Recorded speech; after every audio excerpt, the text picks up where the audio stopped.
everyone was curious who would be the Lady of the Year. Ms. Lisa Caprell announced that this year, there would be no lady paired with a member of the royal family. The girls were confused. Wasn't Duke Luciel a member of the royal family? They were unaware that he had never appeared at such an event. Luciel couldn't control his power and had a quick temper, making him the black sheep of the family. So, after the poor prince received the title of Duke, they immediately exiled him. No one expected Duke Luciel Winter Rose Griswold to appear at today's event. A noblewoman with fiery red hair froze upon seeing him. But the Duke wasn't alone. He arrived with his partner, Lady Daphne Peregrine. She was a girl with snow-white skin, emerald green eyes, and thick, beautiful pink hair. She calmly greeted everyone. In actuality, Daphne Peregrine was the classic villainous character from the heroine's romance novel. When the goddess fought to expel the demons, for heroes followed her, and one of them was this villain's ancestor. Everyone knew that this family had been full of magicians or top swordsmen for generations, but Daphne was neither. Furthermore, her mother, Amira Peregrine, died during childbirth. Grief-stricken by the loss of his daughter, the Duke ignored his own granddaughter. Daphne thought she could finally escape all her troubles. This character was notorious for framing everyone regardless of their status. In the original story, this girl caused a mountain of trouble, leading to her expulsion from the capital. But now, the situation was different. Luciel leaned down and whispered to the beautiful girl, "Now,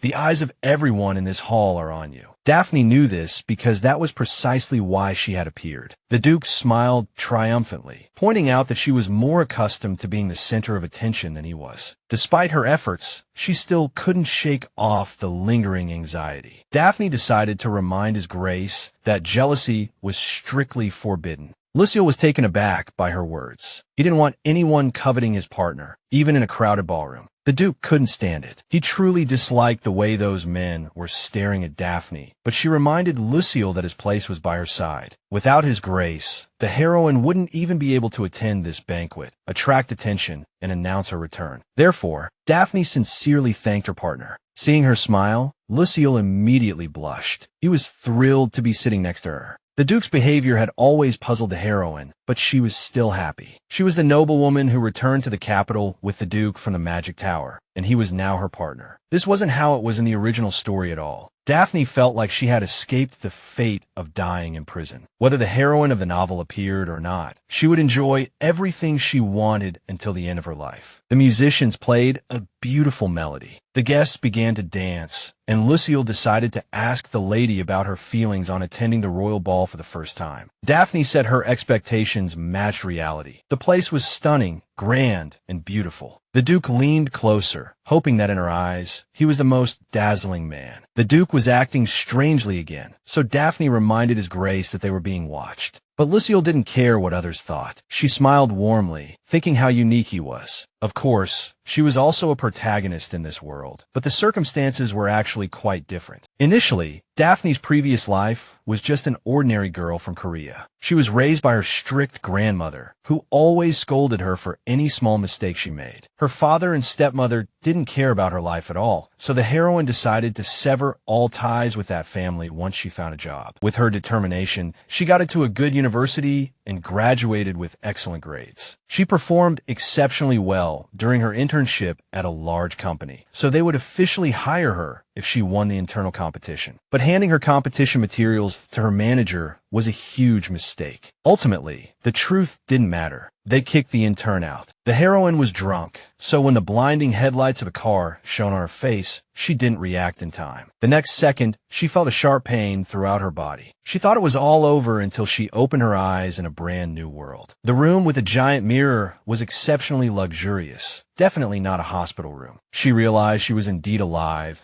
but in some strange and unfamiliar place. A red-haired maid walked in and asked if the lady was awake. Suddenly, the protagonist felt a sharp pain in her chest and started coughing violently, even though her throat was incredibly sore. The maid rushed to the bedside, nervously saying that the poison in her body hadn't been completely purged. In the small mirror by the bed, the heroine saw her pink hair. She needed to see herself immediately, so the girl rushed towards the giant mirror, freezing for a second. The maid, hesitantly asking if Miss Daphne was all right. A flood of memories rushed into the protagonist's mind. Society called Daphne Peregrine, a natural-born villainess. Pushy and obsessed with her fiancé, everyone wanted her dead. Daphne tried to make people understand that she hadn't done anything wrong, that the other girl had seduced Roderick, but now it was all meaningless. She understood. She had become a character in the novel she had just been reading. She had become the villainess who, out of jealousy, tried to poison the saintess and ended up all alone. Even if her previous life was terrible, this one wouldn't be easy either. A man suddenly walked into the room. He roared that her attempted suicide was a waste of money and brought shame to the entire family. If the protagonist remembered correctly, this man was her maternal uncle, Marquis Leas Peregrine. He was a state prosecutor and a top scientist, a big name in academia, and he hated Daphne for killing his sister. And our protagonist was now trapped in Daphne's body. Leas said it was pathetic to die over some prince's insults. Daphne's fiancé had cheated on her, so she took poison and tried to kill herself. Even the protagonist, who was reading the book,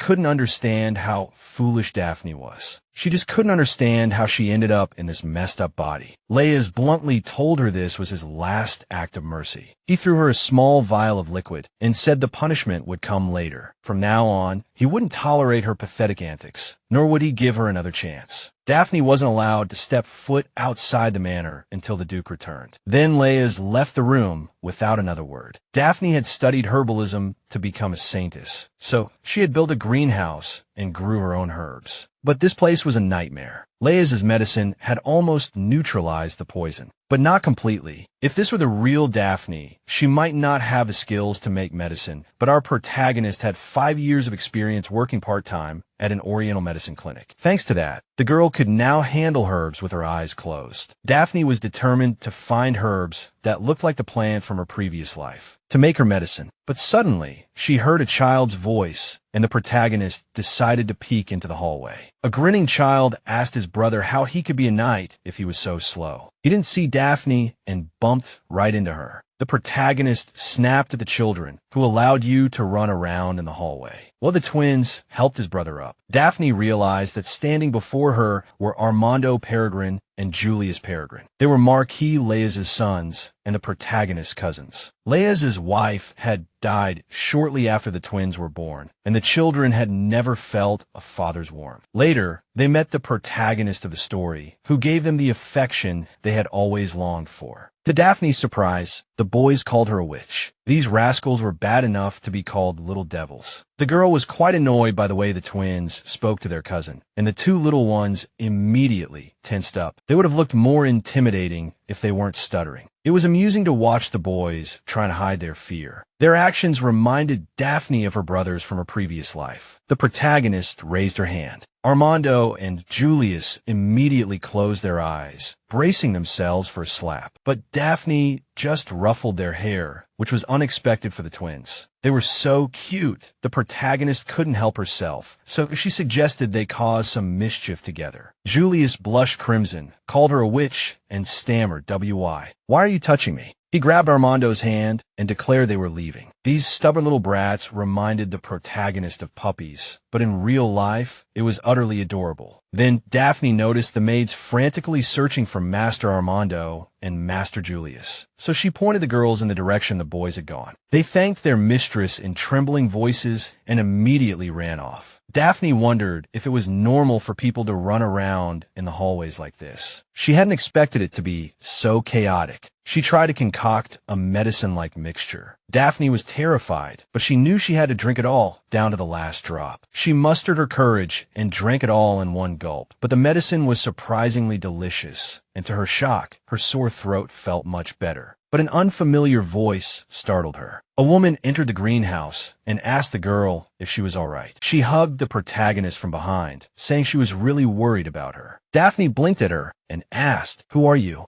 It turned out the stranger was Flora Charlotte, one of the former Empress Hurl's favorite tutors in her younger days. Daphne's grandfather, Duke Peregrine, had rejected her marriage proposal. But Hel couldn't accept being rejected, so the villainess, Daphne, helped her sneak into the Duke's mansion one night. Poison was found at the banquet, and the former empress told all the guests that Miss Daphne was studying herbal medicine. Everyone started to suspect her. To prevent future trouble, Hel sent a trusted agent to watch her. That's how Hel's agent, Flora Charlotte, ended up at Duke Peregrine's mansion. At that moment, Daphne couldn't understand how someone could be so cruel to someone who loved them, especially to their own granddaughter. Flora guessed that the young lady was devastated by Roderick's broken engagement, but she was ready to offer help. As long as the girl followed her advice, she would definitely win back her fiancé's heart. Daphne started to feel uneasy as Flora began staring at her so intensely. Out of the blue, the woman said she was glad Daphne's face was all right. Miss Peregrine's reputation was already ruined, but fortunately, she still possessed unparalleled beauty. If this is all you have left, Daphne, you'd better polish it, Flora added, implying that this beauty would be the key to winning Sir Roderick's heart. The woman didn't even ask how the protagonist felt, so while trying to comfort the girl, she was treating her like a commodity. But Daphne wasn't going to put up with this treatment any longer. It finally pushed her over the edge. She pushed the woman's hand away, called her grandma, and told her to start taking better care of herself. Flora simply said that men are attracted to appearances first, so women need to put in the effort, and therefore she should also take better care of herself. Daphne put on a guilty expression and told the woman her memory was a bit fuzzy, saying she reminded her of her grandmother. Flora was clearly younger than her grandmother, and she probably had her own worries due to being single. Daphne's words undoubtedly stung her pride. But if the woman got angry at the young lady now, it would only be comical. Flora suppressed her anger and thanked the noble lady for her concern. The protagonist saw through her smile. The woman was seething with rage. Daphne smiled triumphantly and said, "Flora, your favorite store has a special discount if you bring family. So, how about we go together?" Meaning Daphne was treating Flora like her grandmother and wanted to take her shopping. The woman turned around and scoffed. "I'm not interested in such trivial matters." Flora promised to take care of everything while the young lady rested, as health was the priority. She needed to go to the imperial palace and the temple to announce that the young lady had awakened. Daphne smiled and thanked the kind adult. Flora left the room, determined to keep a close eye on the child who had been a good girl until now. The protagonist made a dismissive gesture at her. Suddenly, she came to her senses. Her sore throat was completely gone. The medicine really worked. If it had saved her life, she needed to figure out what she should do now. If she lived a low-key life in the suburbs, the Peregrine family would eventually forget about her. Daphne could live well in a quiet place with fresh air, surrounded by mountains and rivers, where no one would look for her. It was such a good idea, so the protagonist decided to live out her life as a villainess born with a silver spoon in her mouth. Just then, Luciel was sitting in the tower, taking a drag from his cigarette, muttering to himself that he was bored. The steady click-clack of high heels echoed in the hallway. It was followed by a flurry of small footsteps. The protagonist turned around and coldly asked the twins what they were doing. Armando and Julius froze, staring at the young lady with wide, frightened eyes. Then they stammered that they weren't following her, just passing through the hallway. They immediately rushed towards the library, which was exactly where the protagonist was headed. She couldn't help but think how cute they were. The library's interior looked like a movie set, or one of those old European libraries. Daphne had never imagined a library without internet, where all the books would be neatly arranged in alphabetical order. She had always wanted to read a book by the fireplace. She was about to start reading when she felt a sharp gaze. The protagonist glanced at the twins and suspiciously asked if they wanted to read too. Julius exclaimed that they always stayed near the fireplace. The boys were surprised when Miss Daphne invited them to sit beside her. The protagonist pointed to the empty seats and added that there was definitely enough room for both of them. Since the young lady wanted to sit closer, Julius decided to give her the spot. But they usually didn't read near others, and Daphne sarcastically promised to write about it in her diary before bed. The protagonist heard from her past and present lives were indeed quite similar. The children quieted down and the girl even thought they had fallen asleep. Daphne had thought it was just empty talk, but it seemed the twins really did enjoy reading. The protagonist was stunned when she saw Julius holding a book on advanced magical theory. The child probably inherited Lias's brains, so the girl couldn't even imagine what kind of person he would become in the future. Meanwhile, Armando was reading a myth, and Daphne leaned in closer. But the boy nervously closed the book, clutching it to his chest. Daphne apologized, saying she just thought it looked interesting, and Julius explained it was his brother's favorite book. Daphne asked Armando who he liked, and the boy shyly replied that it was the hero. He was strong and teamed up with the goddess to defeat the demon, restoring peace to the empire. Earlier, the twins had seen the witch eliminate the demon Flora, so they naturally compared her to the goddess. Armando's eyes lit up like fireworks. But now the child said, "I used to think it was real, but now I understand it's just a myth." His eyes widened when the girl dropped the next bombshell. If he has the motivation to become a hero, he already has what it takes. But Julius suddenly interjected, "How can one become a hero without a goddess? The hero is the goddess's aid in defeating the demon. Now there is neither a goddess nor a demon, so Armando can't just casually become a hero." The child stammered, "I just wanted to imagine." Daphne started teasing Julius. "If you go and cause trouble, a demon will surely appear." She added, "When the demon appears, the goddess will follow, and the hero will have his moment to shine." Then she told the twins, "I've already read that book and want to go back to my room to study. I'm done here." The boys wanted to follow, but Daphne said, "Don't worry. You two continue reading." But they replied, "We've already finished it." Although they weren't her real brothers, they were much more innocent and adorable than she had imagined. Armando asked his sister if she would go to the library again, and she said probably not. The child was startled and asked if she really wasn't coming back. Daphne thoughtfully replied, "If it's not too often, I might consider it." But she had a condition. "Julius has to call me sister." The child angrily shouted, "Why should I call her sister?" Daphne said in a sorrowful tone, "I don't even know what to do anymore." Though she was actually having a lot of fun. She asked Armando, "Can you do it?" But if she kept teasing them, the boys would dislike her again, so she decided to tease them a little more. Unexpectedly, Armando walked up to Daphne and shyly called her sister. It was so cute that Daphne patted the child's head and asked when she could come. Suddenly, she remembered the twins had lessons. Armando admitted, "I don't want to go because those lessons are super boring." Plus, the twins thought they already knew everything and had nothing left to learn. The atmosphere instantly changed. A maid entered the room, calling for Master Julius and Master Armando. The twins' lessons had already started a while ago, so the maid requested the Mrs. permission to take the two young masters away. The twins started to protest, but the maid explained that if they didn't go, they would surely be scolded and punished. She suddenly asked in a suspicious tone if the miss had any business with the young masters. Daphne smiled smugly, knowing the maid was blatantly implying that she had held the children up. Julius suddenly yelled that they had been caught hanging out with a witch. The maid explained to the young master that he couldn't just call Miss Peregrine a witch, but the child just told Armando that if he didn't mind, they should kick the witch out next time and go to class. Julius quickly glanced at Daphne, and the girl wondered if he was silently asking for help. She laughed, finding the twins' behavior quite odd. Meanwhile, in the Wayne district, a man slammed his fist on the table and furiously said, "How dare they ask for such a high price?" The seller politely explained that selling the product at that price would be unfair. The buyer yelled that the seller was looking down on him and threatened to ruin their business. The seller's friendly face turned cold and stern. He asked the customer in an icy tone, "What did you just say?" The customer, frightened,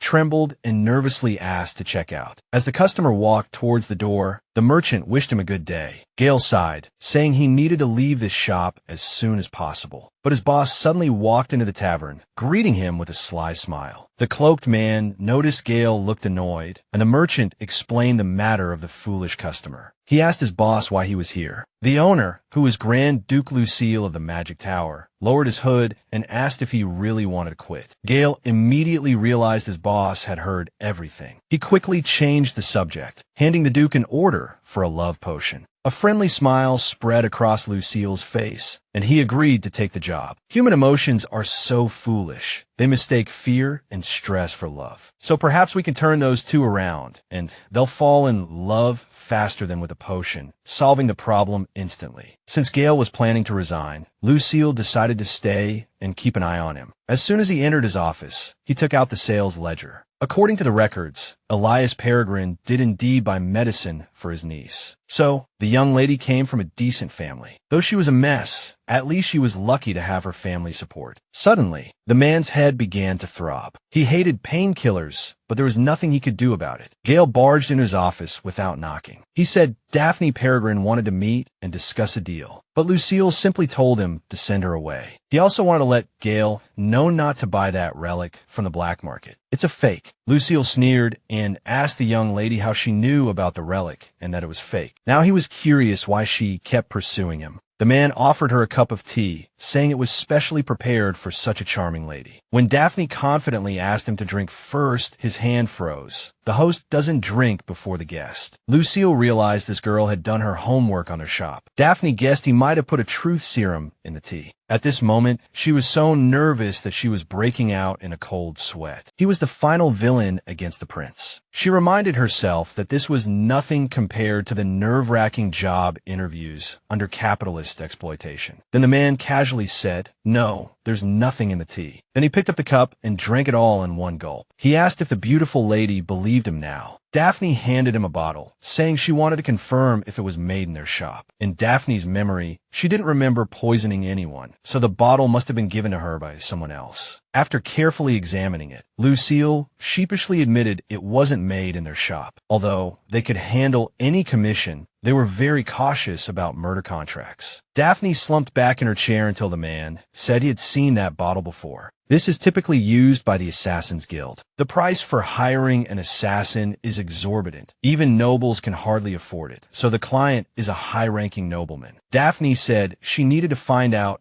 who ordered the poison. Luciel wasn't planning to get involved, but Daphne reminded him that he had already saved her time. Time is money, and a deal should be fair. If Daphne went to the guild herself, they would kill her. She needed the help of Shadow. In the original story, the crime boss and Shadow were closely related, so Luciel lied. At this moment, he agreed to Daphne's request with a smile. Daphne couldn't believe she had actually succeeded. Luciel didn't know yet that the relic was fake, but he planned to address that issue soon. Daphne had another purpose for this visit. She took out a second bottle and said it was the antidote she made. The man blinked and asked, "Wasn't our antidote effective?" Daphne narrowed her eyes and asked, "How did you know I took another antidote?" Then Luciel said it was Marquis Peregrine who ordered it from them. The man's results were proven. Daphne thought that her uncle had risked his reputation by venturing into the black market for her, and his reputation had probably improved because of it. Luciel asked if there were any complications. She denied it, saying her medicine was better. Their antidote tasted bad and smelled worse. Hers tasted much better and had a fresher scent. She felt much better as soon as she drank it. Now it was Luciel's turn. He needed Daphne to explain how she knew the relic was fake. Daphne said that a saint could sense a holy relic, and she had gone through many hardships to become a saint. But she had no proof that it was fake. She admitted that she had violated her probation and run away from her uncle's house. If the truth came out, she would be trapped in a shabby hut forever or forced to marry some man her uncle chose. So, one might wonder if she really came here to gamble. Luciel listened carefully to the young lady, set a deadline of 1 week, and promised to contact her as soon as everything was done. Daphne remained outwardly calm, but inwardly celebrated her victory. A cloaked man suddenly stood up and extended his hand to the beautiful lady. Daphne wondered if such etiquette was normal for a Shadow, but she extended her hand in response. Luciel flinched momentarily. Daphne looked at him in surprise as the man froze, staring at her intently. But then he asked the lady to be extra careful, as the stairs leading downstairs were very steep. High heels were inconvenient, but Daphne appreciated his courtesy. As Miss Peregrine left the shop, Gale stared blankly at his considerate master. It was unusual for the master to personally escort a lady to the door, so the clerk began to suspect it was love. He lightly touched his master and quickly withdrew his hand, but it was enough for Luciel to hear his thoughts. Then Gale decided to ask what profit they could get from this order. The Duke ordered everyone to be quiet, or he would use magic again. It was interesting that a man who lost his loved one didn't try to kill himself, but others wanted him dead. Rumor had it that Miss Peregrine was not a good person, and she was trying to frame them for making poison. No doubt, after her failed suicide attempt, she probably realized she messed things up. Luciel showed his subordinate the antidote made by Miss Peregrine, and that's when Gale understood why his boss brought her in.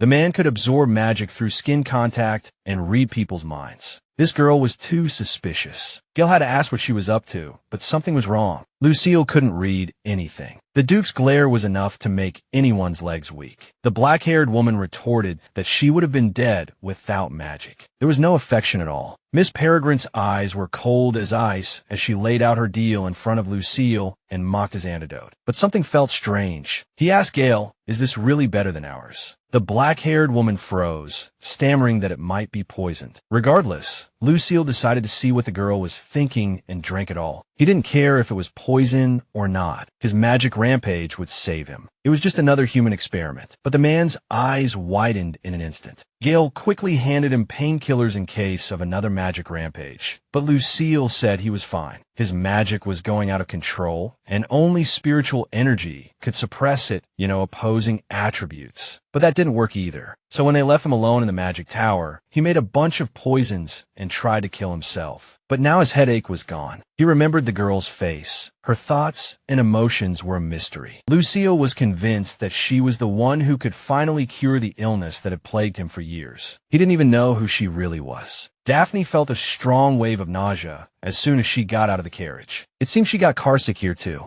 The maid handed the umbrella to Daphne. Daphne thought she had been very nervous until she returned. She learned that the Duke hadn't called for her, so it was perfectly normal to ignore each other like this. Daphne took out a bag of gold coins and offered them to the maid and the butler. They both immediately refused, saying it was just their job. Daphne understood, but she still gave tips sometimes. She pressed the gold coins into their hands. The maid and the butler thanked her for her generosity. Daphne also let the girl hold the umbrella. She didn't want the maid to catch a cold in the rain. The red-haired girl blushed. She thanked Miss Peregrine for her consideration. The maid mentioned that dinner was just ready. Daphne took out her pocket watch and was surprised to find that it was already dinner time. She asked if the children had eaten. The maid said they probably hadn't. The light in the study was still on, so the young masters were studying hard. Daphne said irritably, "Can't they take a break and have dinner? They'll eat later." The maid hesitated. Count Mentis said they should study and not have dinner. That guy wasn't a Peregrine blood from Belda. Honestly, he was the kind of scum Flora would like. In this house, Daphne didn't care whether those two brats ate or not, but she still asked where the classroom was. Mentis sneered at the young masters. "It's pathetic, I must say. Their basic swordsmanship is a mess, and their theoretical knowledge is practically at the bottom." Julius retorted sharply, "What right do they have to expect us to write plans and papers on advanced magic? The man said a marquis of their age could do anything, so why were these two good for nothing?" He thought the two young masters looked more like the late Lady Irene. Laius had the same expression back then. Mentis was a prodigy as a child, excelling in both swordsmanship and academics. He thought that even though he wasn't related by blood, the Peregrine family would accept him. But every time, that damned Laius Peregrine always came out on top. It turned out Mentis had never won against Laius, not even once. If that bastard wasn't around, Mentis would have been the perfect candidate for the Peregrine family. Mentis couldn't go back to his childhood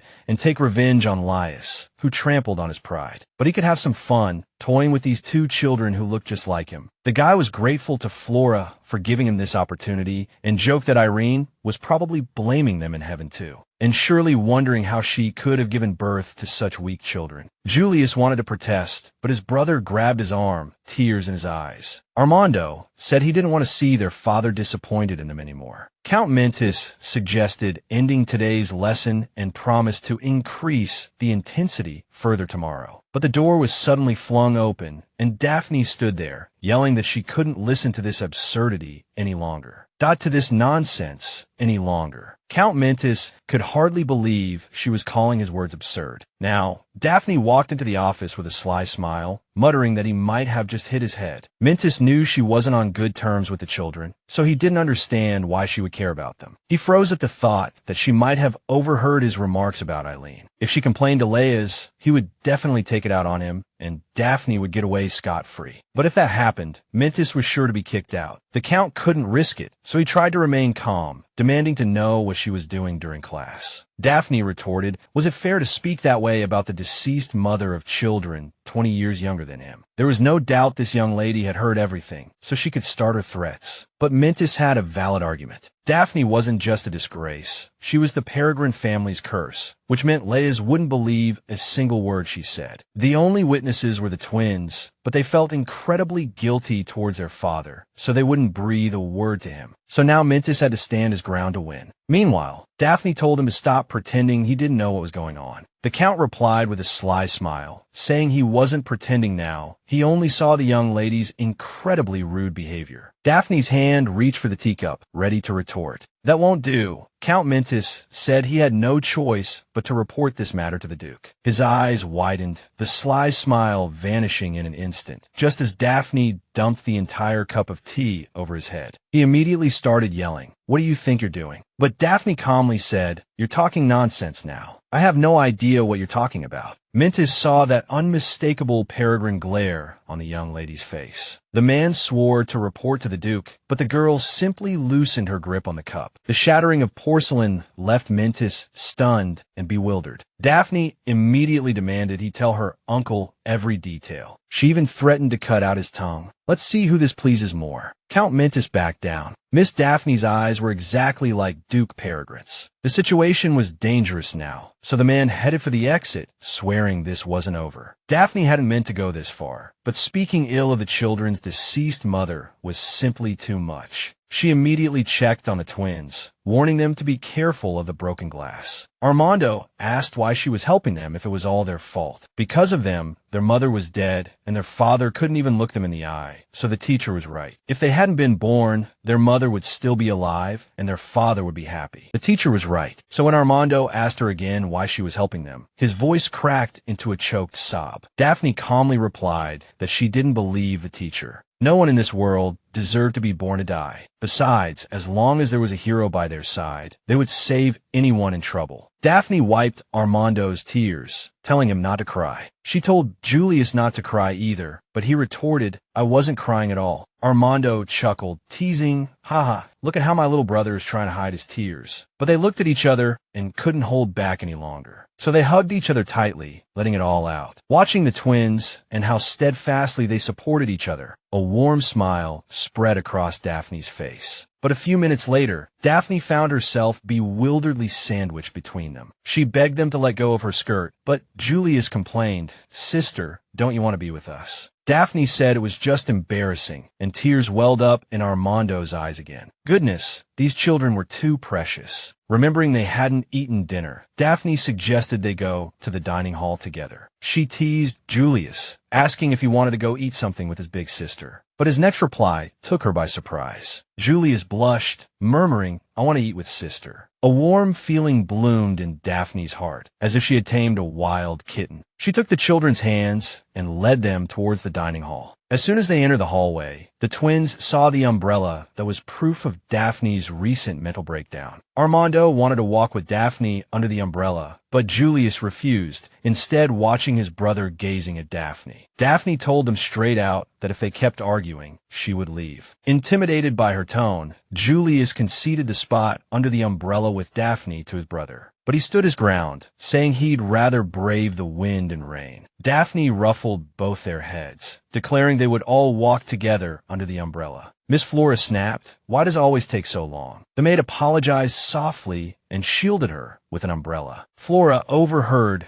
that the former empress had given up on her, and Daphne hadn't exactly followed instructions. She wasn't poisoned directly, but instead became crazed and unpredictable. The girl was now acting exactly like her mother, Amelia Peregrine, the woman everyone called a fool for having no magic. Flora was determined to get rid of Daphne before Marquis Peregrine returned to the manor. She sighed like a lovesick fool, fully believing that Leia's Peregrine would one day be hers. She asked the maid if the twins had caused any trouble while she was away. The girl hesitated, then said they were late again today. This truly annoyed Flora, as she had specifically sought out Count Mintis to help educate them. Flora sharply asked what was going on. The maid said she didn't know why, but the young masters had been running into Miss Daphne a lot recently. Flora was certain Daphne was deliberately interfering with the children's education, so she glared at the maid. "Where is she now?" The girl said Miss Daphne and the two young masters were in the dining room. The family hadn't dined together in the dining room since Amelia's death, though they rarely had before either, but Daphne was having dinner there with the twins. Now Flora couldn't figure out what Daphne was up to. Flora decided to pay Daphne a visit, but as soon as she turned the corner, bam, Count Mentis was standing in front of her. Flora blinked. "What are you doing here? The lesson isn't over. Why are you out in the rain?" Mentis said furiously, "Do you have any idea what happened in the last lesson? Miss Peregrine threw tea in my face and dared to threaten me." He had been putting up with it for Miss Flora's sake and the former empress's, but not anymore. Flora's mind flashed back to the former empress's words, how she'd hoped no one would disappoint her again. Flora clenched her fists, wondering how that upstart Daphne dared to provoke her again. Just then, the butler admitted he had something to tell her, and she spun around. Miss Peregrine had actually gone to the Wayne district today, but no one knew about it, so the butler was nervous. Flora thought, could the girl have sensed something? Perhaps Miss Peregrine would say she went there to pick up some jewelry, but no one would believe it. Everyone would think she was involved with the Assassin's Guild. So, this was the perfect opportunity for Flora to get rid of her. Just then, Daphne told the children to eat slowly, even if the food was delicious. There was a risk of choking, but she knew they were starving. Daphne found herself actually enjoying the meal with them. If she left and ran away, she wouldn't be able to have meals like this anymore. Daphne felt a pang of sadness, but she quickly came to her senses. She still had to escape as soon as possible. Armando thought that as long as they were together, dinner was 10 times more delicious. Daphne was surprised to find that the children really enjoyed eating together. Their father, Leia's, never dined with them.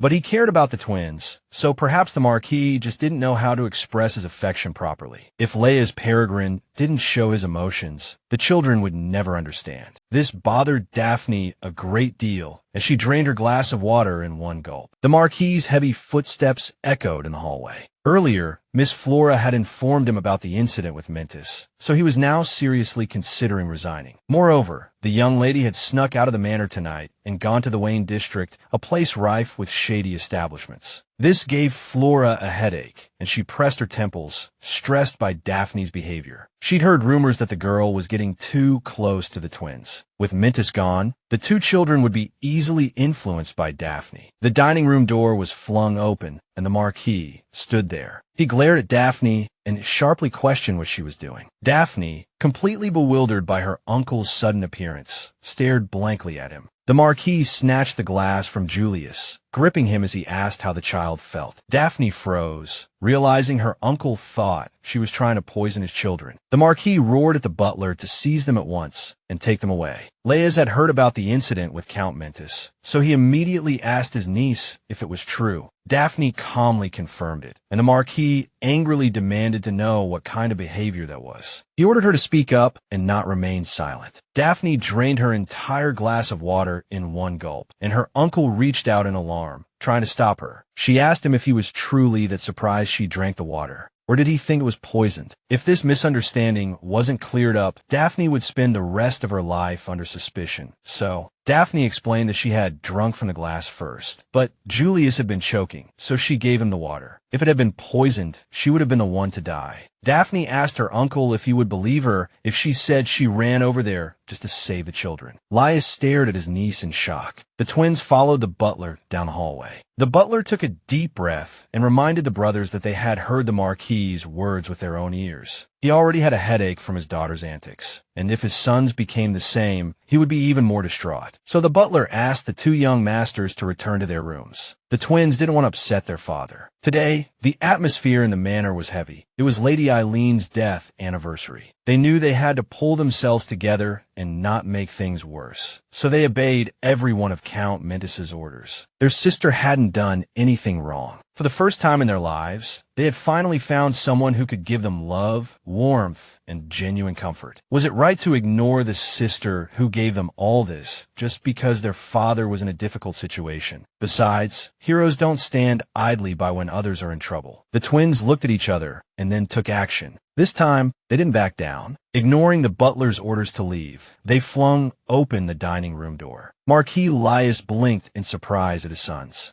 The boys went to their sister and pleaded with their father not to scold her. She's a good person. She saved us. Daphne was puzzled as to why the twins were supporting her. The story said that they had never disobeyed their father before meeting her. Armando pointed out that their sister hadn't done anything wrong. It was Count Mentis who kept bringing up their mother. And then he insulted us. The Marquis was clearly shocked by this statement and asked his son suspiciously what he was talking about. Julius, fighting back the tears that were about to spill, said that their tutor always saw them as useless children. According to Count Mentis, they shouldn't have been born at all. Daphne placed a hand on Armando's shoulder and gently told him to stop. You don't need to remember these things. Even if you want to help, it's enough that you have the intention. Armando finally broke down and cried, and Daphne pulled him into a tight hug. Seeing this, Julius could no longer hold back his tears. He also went to Daphne, and she embraced both boys in a warm, comforting hug. Everyone froze when Lord Peregrine asked in a chilling voice if Count Mentis had really hurt the children. Daphne felt that her uncle had been angry before, but only now did she see real fury in Laius's eyes. So, did this mean that her uncle had never truly been angry with her before? Today, Count Mentis was locked in a cell, yelling and asking if they were all crazy. They dragged him into the prison just like that, but he kept swearing that he had never threatened the young masters. The prison door creaked open, and a cloaked figure stepped across the threshold. Count Mentis immediately perked up, thinking this person was sent from the palace. He was even more delighted when he saw the cup offered to him. Thinking it was water, he drank it all in one gulp. Then he asked his savior for more water, saying he had been hungry for days and was extremely thirsty. But the moment the person took off their cloak, Count Mentis froze. Daphne smiled and greeted Master, saying she had prepared the largest cup for him. Count Mentis stared at the young lady, dumbfounded. "Why are you here?" he asked. The girl smiled triumphantly. "I was so worried, I had to come and see."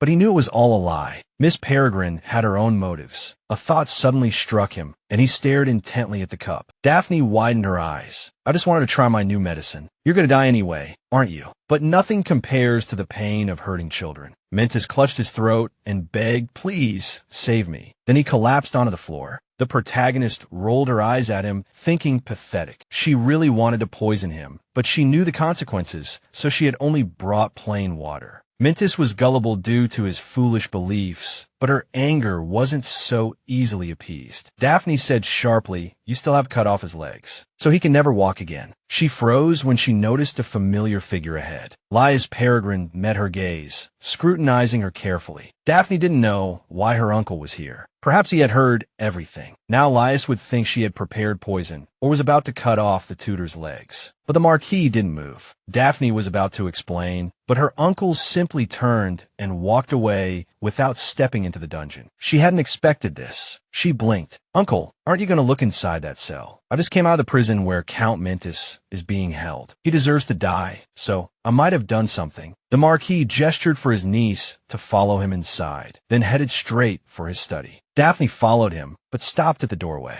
She was absolutely certain she was about to be scolded. Suddenly, she noticed a book on the coffee table. Laius had shown it to her, saying it was Count Mentis' diary found in his estate. When Daphne discovered who the owner was, she immediately started flipping through it. She knew Mentis hated Laius, but she hadn't realized the extent of it. Daphne couldn't believe the man harbored such feelings towards children. Laius thought he was doing the right thing, unaware that his open heart was giving his enemy an advantage. He was convinced the children were always with him, but he hadn't noticed, hadn't realized what kind of pain his children were going through. He also didn't know what kind of words they had heard. Laius apologized to his niece for doubting her, and for not immediately answering when she asked about trust. This time, he spoke not as her uncle, but simply as a person. According to Daphne's memories, Laius had never done this before. But as she listened, Daphne became convinced he wasn't lying. Now she couldn't believe Laius would utter such kind, sincere words. Daphne told her uncle that if he wanted to apologize, he could give her a reward. If she truly wanted to marry Roderick Evans, Laius promised he would help. But the girl only asked to have dinner with the children at least 3 times a week. Her uncle clearly hadn't expected such a request. Laius was surprised his niece didn't want to talk about her engagement. To Roderick Evans, Daphne didn't know how to explain, so she told her uncle she no longer loved Roderick. She realized when she almost died that it wasn't love, just a foolish obsession. Now Daphne truly regretted her actions. She had given up her dream of becoming a saint and just wanted to live for herself. If possible, Laius pondered her request. Daphne decided to ask Marquis Peregrine if he truly blamed his children for their mother's death. The man was immediately angered, asking how anyone could think that. Losing Eileen had indeed pained him, but he knew the children weren't at fault. When Daphne told him the children didn't know this, his eyes widened. The twins were also suffering, but the Marquis still wasn't responsible for what happened to Count Mentis. So Daphne pleaded with him to stop distancing himself from the children. The Marquis and the twins had drifted apart due to a misunderstanding, but someone had to take the first step to reconnect, and the girl hoped her uncle would be the one to do it. Laius Peregrine agreed with his niece's opinion, so he promised he would. Daphne hadn't expected her uncle to invite her to dine with them as well. She stammered, saying it would feel strange if she joined the family dinner, but the Marquis reminded her that she was also a Peregrine. In Daphne's mind, she believed her family didn't love her, didn't accept her, and ignored her. But perhaps Daphne had never realized her family's true feelings. Laius had the butler send out the invitations. After the date was set, Daphne decided to ask her uncle how he knew she had gone to the Wayne region. The Marquis explained that Lady Flora had overheard the servants talking and, worried about the children, had told him everything. In other words, Flora was trying to embarrass her again. Daphne had paid that man, yet he had blabbed everything. She told her uncle she needed to go there to get some medicine because she hadn't fully recovered. Laius didn't fully trust her yet, so Daphne couldn't reveal all the details. The Marquis cleared his throat when his niece dropped the bombshell that she knew he had gone to the black market to buy medicine for her. It turned out the girl hadn't woken up for several days, and no amount of medicine or priest could rouse her. Stranger still, the Peregrine family didn't have a good relationship with the temple. Laius told Daphne to stop with these foolish antics. When she promised to be careful, a warm smile touched his lips. Daphne perked up when she heard her uncle mention that he would involve Lady Flora as well, to avoid any misunderstandings. He turned around, gesturing for his niece to leave, but Daphne grabbed his arm, determined to say something, and pointed at the diary. From a diary, Daphne learned that Count Mentis had been using prayer to cope with the trauma caused by an incident involving her uncle and Lady Flora. And she was the one who had heard the nobleman praying in the temple. So the question was, did the woman who brought Mentis here really know nothing? Laius's voice turned icy. He promised to handle it. In truth, Daphne didn't know if Flora was involved, but since the other woman had made the first move, Daphne decided to retaliate. The girl couldn't tolerate injustice, even if it meant risking her life. Flora asked the maids how things were going and found out that the Marquis wasn't in a good mood. The Marchioness did the same. She dismissed her maid with a wave of her hand and chuckled to herself. It seemed Daphne was in trouble again. Flora had brought Mentos specifically to focus on educating the children, not to engage in frivolous pursuits. Thankfully, Laius hadn't noticed any connection between her and Mentos. The maid tiptoed back in, murmuring that Marquis Peregrine wished to see her. A bright smile lit up Flora's face, but quickly faded. The Marquis informed her that he was canceling the children's lessons. The recent chaos had prompted Laius to reevaluate his approach to their education, leading to this decision. She couldn't believe he was dismissing her. She had been loyal to this family through thick and thin. Flora played her trump card, mentioning the royal family as a threat. But Laius, leaning back leisurely, seemed to have anticipated this. He had never intended to dismiss her. If Flora wasn't teaching here and wasn't dismissed, she couldn't imagine what else she could do. She pleaded with him again to reconsider, but the Marquis refused to repeat himself and threatened to call the guards if she didn't leave. Flora shuddered at the Marquis's icy tone. Leaving Laius's office, she clutched her head, unable to comprehend what this all meant, why this was happening to her. If this continued, she would never achieve her goals, and the former empress would never let her rest. It was all that arrogant brat Daphne's fault, so now Flora had to create another incident to regain Laius's trust. 2 lives depended on it. The plants looked ordinary now, since the novice Daphne had grown them effortlessly. The protagonist hadn't spoken to Laius for 4 whole days. Meanwhile, Mentos had become deranged after Laius's punishment. Since the man who tormented the children had disappeared, smiles had returned to their faces. Daphne was slightly uneasy about Flora's silence, but she assumed Flora would lie low for a while. Despite having sown the seeds only a few days prior, various plants had quickly sprouted, but one of them looked thin and weak. Mary said it tasted incredibly sour. It still tasted good, though especially beneficial for children, so her parents always gave it to her when she was sick. But its appearance made Mary cry and refused to eat it. But in reality, it was quite delicious and had helped the maid's younger sister grow rapidly. However, just looking at the flower was enough to ruin one's appetite. It helped prevent colds, had a rich flavor, and the children actually liked it. Daphne suddenly had a brilliant idea. A few days later, Daphne went to the library. The twins were with her, wanted to spend more time with their little sister. Julius, unwilling to admit it, mumbled about not neglecting his studies. Daphne ruffled his hair and offered to check how diligently he had been studying. She found in his hands the second volume of an incredibly complex book that even she couldn't understand. Daphne wondered if Julius truly grasped the content. But Bennett had explained everything to him, so the boy intended to share his notes with his sister. The book was filled with doodles and Bennett's lecture notes, riddled with spelling errors. Daphne, unsure how to respond, simply said he'd been studying hard. When his sister asked him to practice his spelling, Julius immediately put the book down. Seeing the boy's dejected expression, Daphne hesitantly admitted to making many mistakes herself when she was younger. As she guided her brother on the correct spellings, Armando watched her intently. He finally asked when she had become so smart. Daphne confessed that there was a reason for her sudden intelligence, but it was a huge secret. Nevertheless, she decided to share it with her brothers, pulling a mysterious small pouch from her pocket. The twins stared at it, dumbfounded. As soon as they saw what was inside, they guessed it was candy. Julius thought it looked suspicious, so Daphne told him not to eat it if he was so dismissive. But the children went ahead and tried it. Armando enjoyed the taste, but Julius immediately grimaced. It was far too sour. A warm smile spread across Daphne's face as her plan succeeded. She had given them children's vitamin gummies. In this world, most medicines were in powder form, as pills were less effective and tasted like old socks. But candy form medicine would be easier to swallow, smoother in texture, and with a guaranteed better taste. So this world didn't have this technology yet, meaning this idea could be a gold mine. Suddenly, Armando asked, "Daphne, what's this candy called?" She immediately felt guilty about her plan to plagiarize the name. Since it was made from Potapo, she named it Popo Candy. The children thought the name was cute, like a puppy. Daphne glanced at the magic circle diagram in the book and asked Armando, "Isn't this too complicated?" If it was too difficult, she suggested he ask his father, the expert on the subject. A spark of excitement and longing flickered in the boy's eyes, but he hesitated to disturb his father, who had been so busy lately he hadn't even spoken during dinner. Daphne patted his head and reassured him, "No, it'll be fine." She told Armando that the Marquis would be delighted to see him. A warm smile spread across his face. He trusted his sister. Julius jumped down from the sofa and exclaimed, "I want to ask Father a question too." "I'm coming." So Daphne suggested they go together. Laius was relieved that the Mentos issue had been resolved without escalating into a territorial dispute. A smile touched the man's lips. He wouldn't have to deal with that headache anymore. But dinner 2 days prior had suggested otherwise. The Marquis assumed the children simply didn't want to have dinner with him. It must be uncomfortable for children to sit next to someone they dislike, he thought, so perhaps family dinners should be canceled. Just then, Daphne appeared in his study. She was about to bring up the subject of dinner when Laius said he'd been meaning to discuss the same thing. The Marquis suggested canceling dinner with the children. The young woman was taken aback by his words. Laius knew the children felt uncomfortable around him, so he suggested moving dinner to a more relaxed setting. But as Daphne opened the door wider, revealing the twins standing there, the man fell silent. Daphne explained that the children were studying in the library and wanted to ask the Marquis a question about a magic circle diagram. Suddenly, both boys began apologizing for bothering their father. They turned to leave, but the Marquis stopped them, saying it was just a misunderstanding. Laius was genuinely delighted that his sons had come to him. He had been waiting for this moment for a long time. So he told them not to worry and to ask him anything they wanted to know. The Marquis gestured for them to come closer. He glanced at his son's book and noticed a slip of paper tucked inside. It read, "I want to be a great swordsman like father." Laius was stunned by this discovery. He pulled his children into a tight embrace. Several days passed, and the atmosphere at the dining table improved considerably. The awkward silences were gone, and Laius began conversing with his children during dinner. The young woman was happy that they would soon be a normal, close-knit family again, just as they should be. Suddenly, a maid approached Daphne and informed her that a letter had just arrived. Madame's custom-made cake is ready. But she hadn't ordered any cake, so this message was likely from the shadow. She asked her uncle if she could leave the manor for a while, promising not to cause any more trouble. Laius suggested that if the private baker wasn't to her liking, she should replace him immediately. But the young woman declined, saying she simply wanted to try something special. Armando gave his sister a sidelong glance and asked if she was really going to see that trash Roderick again. Daphne wondered why the conversation always seemed to revolve around him. With a sigh, the Marquis agreed to Daphne's request, but insisted she return before sunset. The young woman thanked her uncle gratefully. Daphne thought Mary was a very reliable girl. She had even taken the trouble to organize Daphne's clothes. The man greeted the lady, his face beaming with a smile that she had managed to find him. Daphne returned the greeting with a feigned smile of her own. How could someone like you be hard to find? Luciel grinned, realizing Daphne had guessed who sent him. It seemed the silly rumors about her were completely unfounded. Daphne leaned forward and asked what he had found. His investigation revealed the poison had been ordered through the Assassin's Guild, but the person who placed the order was long dead. Daphne had expected as much. The client was likely someone powerful and influential. As she casually stated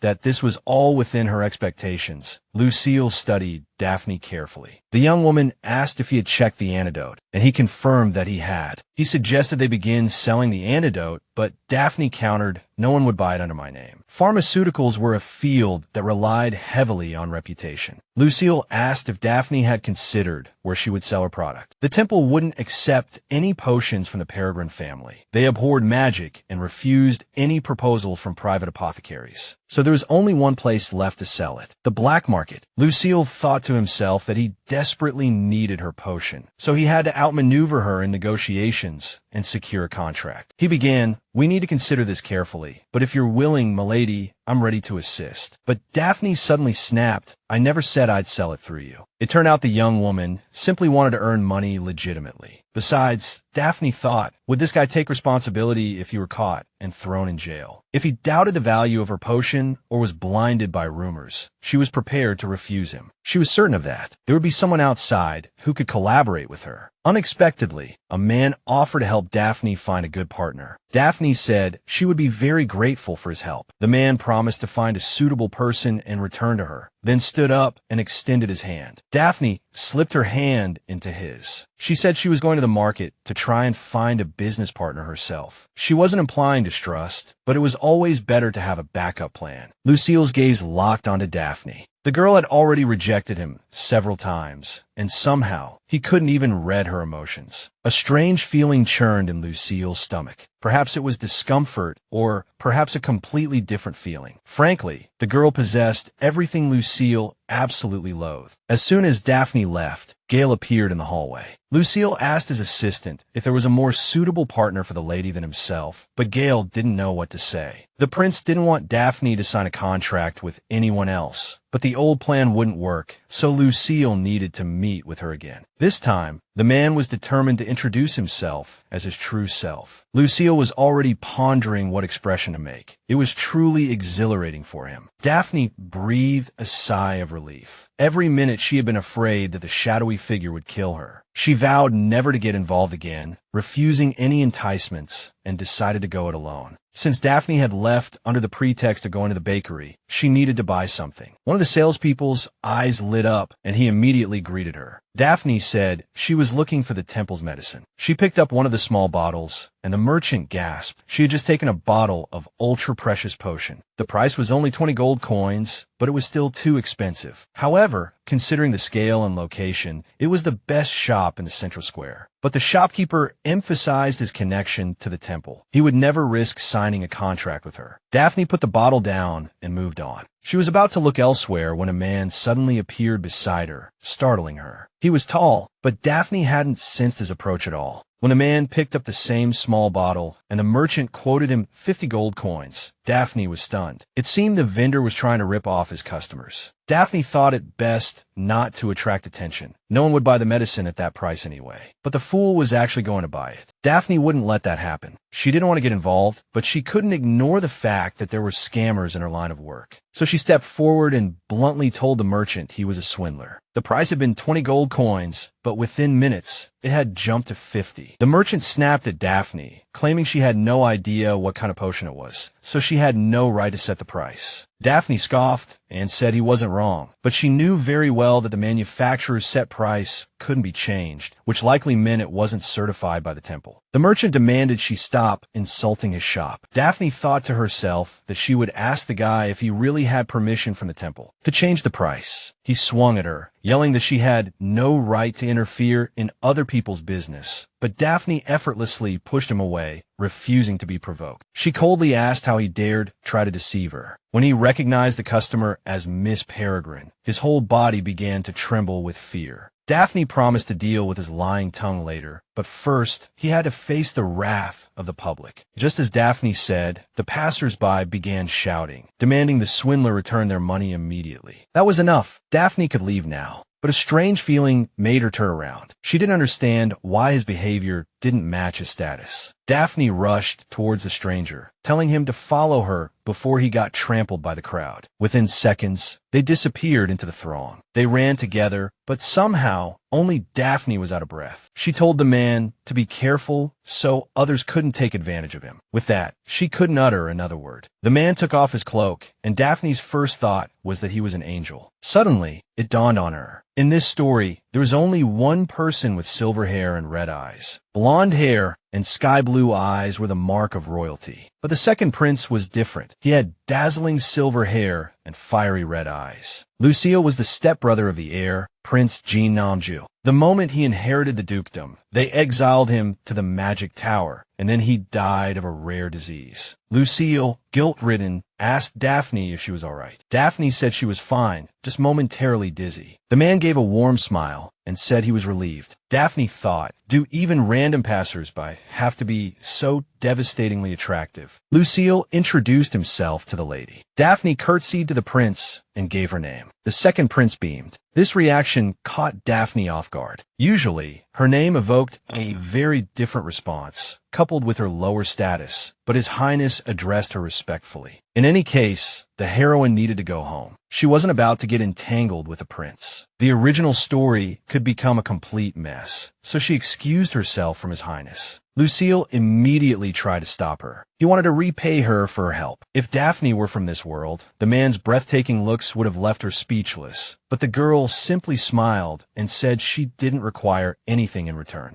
After all, this prince was the most handsome man she had ever seen, but also incredibly naive. To hide her fluster, Luciel told the lady that he was the master of the magic tower. That way, he could offer assistance, but the heroine refused the offer because the second prince couldn't help her with anything. For a moment, Luciel's gaze turned cold. The heroine noticed his strange reaction. He casually mentioned an uninvited guest heading their way. Daphne froze when she saw the familiar face. Her eyes widened as Roderick Evans approached. This male character was originally the Saintess's love interest and Daphne's former fiancé, whom she had been obsessed with. The heroine's body trembled, likely a reaction triggered by memories. Roderick had heard the lady was deathly ill, but somehow she was chasing after him again. Daphne didn't care about this man, yet he always seemed to pop up in her life. So she took off her cloak and told him she didn't want to marry him anymore because she no longer loved him. A smug smile immediately spread across Luciel's face, but Roderick didn't believe her, convinced the lady was saying this on purpose because she'd been caught stalking him. Daphne reminded him that hearts change faster than one might think. He was the one who abandoned his fiancée after their passionate love affair. It was then that Daphne Peregrine's love died out like a candle flame. The heroine asked Roderick if he didn't find his current behavior incredibly strange. Luciel couldn't hold back his laughter any longer. Roderick, just noticing Daphne's companion, snapped. Who is this guy? The heroine wondered how